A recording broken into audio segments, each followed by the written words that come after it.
Early October in Maplewood, Ohio had a way of pretending summer never really left. The air still held warmth in the afternoons, but the mornings carried that unmistakable crispness that made people reach for hoodies without thinking. Front lawns were half green, half gold, dotted with pumpkins that had appeared overnight like seasonal punctuation marks. The sky that morning stretched wide and blue, washed clean after a rainstorm the night before, sunlight bouncing off wet asphalt and the vinyl siding of modest suburban homes.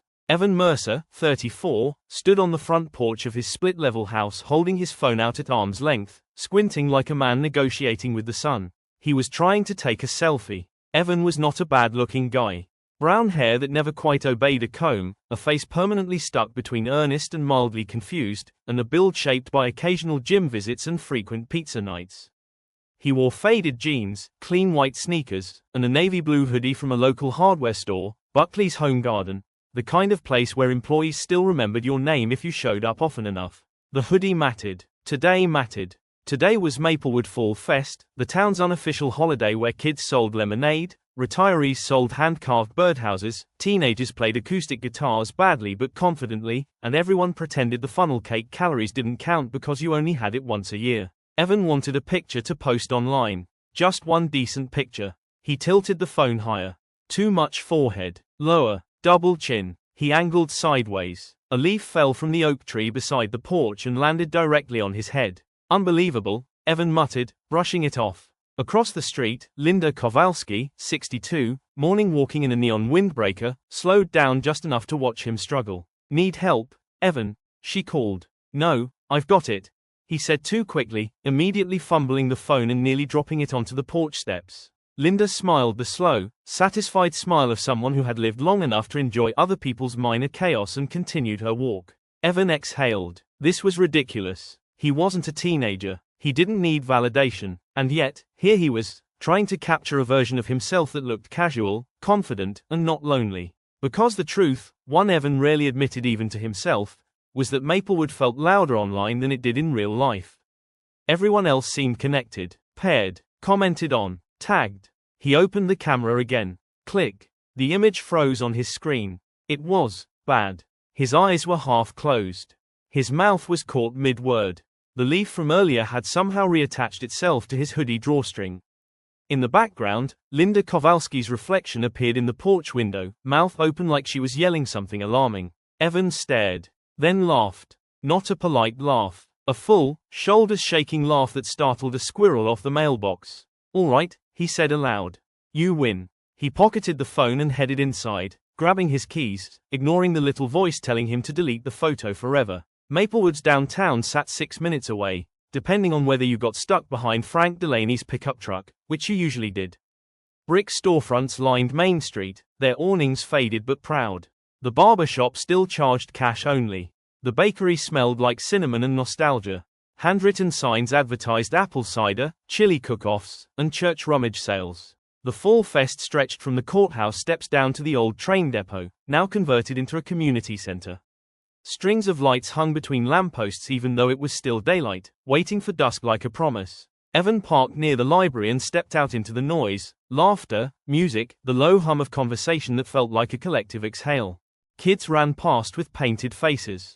A golden retriever wearing a bandana trotted proudly beside its owner. Somewhere, someone dropped a tray of caramel apples, and a small crowd reacted as if witnessing a minor tragedy. Evan wandered, hands in pockets, nodding at familiar faces.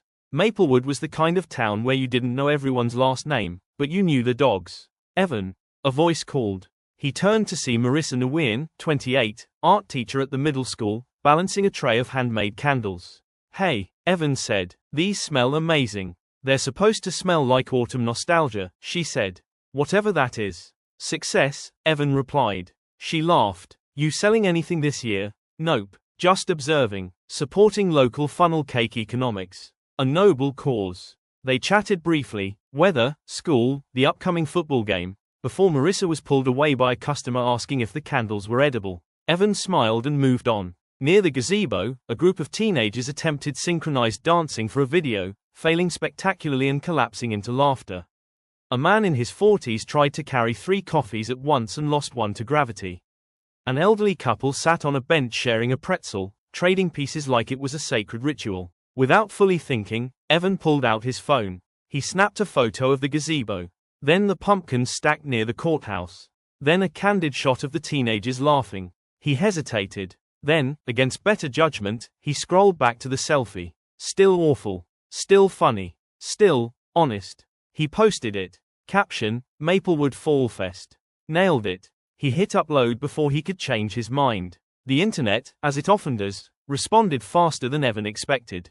By the time he reached the cider stand, his phone buzzed. One like. Then another. A comment. Linda Kowalski, at least the leaf is seasonal. Evan laughed out loud, earning a curious look from the cider vendor. Another buzz. Frank Delaney. I've made worse faces trying to parallel park. Another. Marissa Nguyen. This is the most accurate selfie I've seen all week. Evan blinked. The comments kept coming. Neighbors. Former classmates. Even Coach Randall, retired but still legendary. People weren't mocking him. They were joining him. He leaned against a lamppost, scrolling, smiling wider with every notification. Someone shared the photo. Then someone else. A teenager asked if they could remix it into a meme. Evan typed back. Only if you keep the leaf. As the sun dipped lower, casting long shadows across Main Street, Evan felt something unfamiliar settle in his chest. Connection. Not the polished, filtered kind, but the real, imperfect version that looked like half-closed eyes and bad timing. He tucked his phone away and walked toward the music stage, the sounds of Maplewood rising around him. For the first time in a long while, Evan wasn't trying to capture the moment. He was in it. By the time the sun slipped fully behind the water tower on the east side of Maplewood, the temperature dropped just enough to remind everyone that fall was no longer pretending. Hoodies zipped up, hands wrapped around warm cups. The string lights over Main Street flickered brighter, turning the town into something softly glowing and cinematic, like a memory people didn't realize they were making yet. Evan Mercer stood near the gazebo, hands shoved into the pocket of his Buckley's hoodie, watching a local cover band tune their guitars. The phone buzzed again in his pocket, insistent now, like a friend tugging his sleeve. He ignored it for a moment. That alone was progress. The band started playing, a slightly off-key but enthusiastic version of a Tom Petty song, and a small cheer went up. A few couples swayed. Someone clapped on the wrong beat. Somewhere behind Evan, a kid dropped a balloon and cried as if the world had ended. Normal, messy, perfect. Evan exhaled and let his shoulders drop. For years, Maplewood had been his hometown without ever quite feeling like his place. After college, he'd come back with the vague plan of staying a year. That year had turned into a decade. Same grocery store, same streets, same quiet evenings that sometimes felt peaceful and sometimes felt unbearably still. He'd watched others move forward, marriages, babies, promotions, while his own life stayed mostly fine. Not bad, just unremarkable. Until a badly timed selfie cracked something open. His phone buzzed again. This time, he checked. The post had traveled farther than Maplewood. A regional humor page had shared it. Caption: When autumn hits you emotionally and physically. The likes climbed fast. Hundreds. Then thousands. Evan stared at the screen, heart doing something between panic and disbelief. This is insane, he muttered. Hey, internet famous. He looked up to see Caleb Foster, 41, high school history teacher and part-time comedian unpaid, self-appointed, holding 2 cups of cider. Please tell me you didn't see that, Evan said. Oh, I saw it, Caleb said, handing him a cup.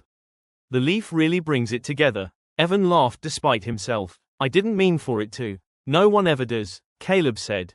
That's the magic. They stood side by side, watching the crowd thicken as night settled in. You okay? Caleb asked, more sincerely. Evan nodded. Yeah, just, didn't expect people to care. Caleb took a sip. People don't care about perfect. They care about real, especially when it makes them laugh. That landed heavier than Evan expected. The next morning, Maplewood woke up to frost on car windshields and the lingering smell of funnel cake in the air.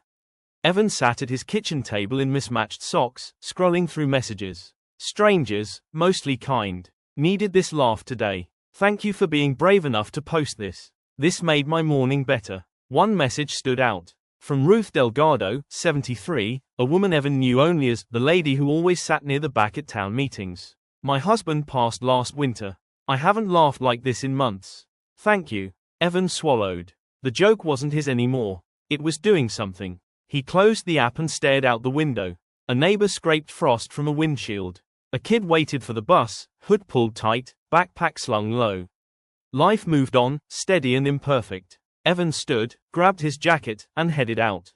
By noon, Maplewood's online community page buzzed with activity. Someone suggested recreating the selfie pose for charity. Someone else proposed a calendar. By afternoon, the idea had snowballed into something unmistakably Maplewood. A community photo event precedes going to the local food pantry. Evan found out when Linda Kowalski knocked on his door. "We're doing this," she said, holding a clipboard like a weapon. "I don't think I agreed." "Too late," she said. "You started something." The event took place the following Saturday. Same street, same gazebo, different energy. People showed up dressed intentionally awkward.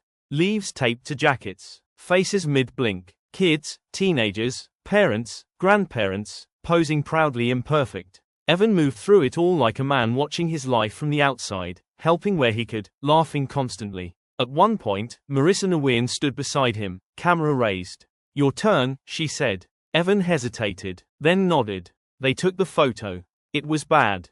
It was perfect. That night, after the lights came down and Main Street emptied, Evan sat alone on the gazebo steps. His phone rested beside him, quiet for once. Maplewood was still, comfortable. He realized something then, not loudly, not dramatically, but clearly. The moment he stopped trying to look right, he started showing up right. The awkward selfie wasn't a mistake. It was an invitation. And Maplewood answered. Evan smiled into the quiet, the leaf long gone, the laughter still echoing. Like and subscribe if you want to be happy and motivate.